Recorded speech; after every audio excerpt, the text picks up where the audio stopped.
first game against New Orleans.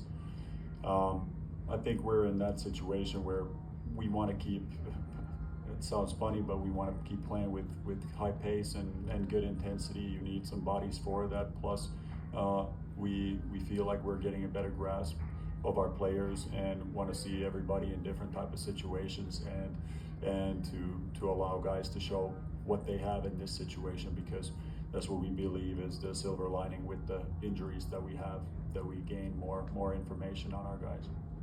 Parker and then Drew.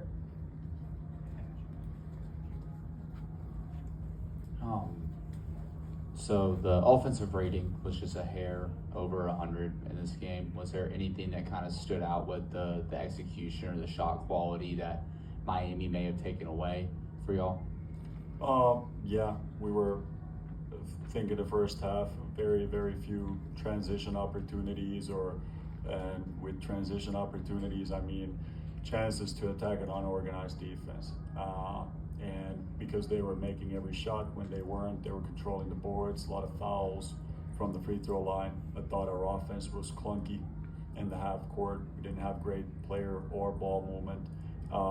That's usually not a good recipe, but when you combine all of those, you end up with an offensive rating like this. And then on top of this, when we did create open shots, especially for the three, weren't able to knock them down. That happens sometimes. You compensate for it through getting offensive rebounds out of those long rebounds.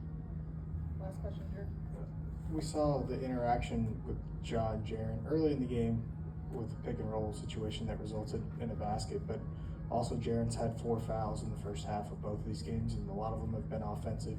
Do you have to weigh the risk between like using him in interactions and potentially like opening, I guess, a bigger window for offensive fouls, or is that more on him to make sure, you know, he's careful in those situations? I think it's on all of us to improve. We want to have those guys in interactions together, whether it is pick a roll or anything else. They're our two best offensive players. I think it's very important that we keep working on it, and it's also to create a pathway forward. I don't want to create a situation where we feel like we can't go to this action because we're scared about fouls. We are very optimistic about that. Both guys missed basically completely the preseason, and there's some kinks we gotta iron out. But I think the future looks very promising for both of those guys. Thank you, Coach. Thanks, Coach. Thank you.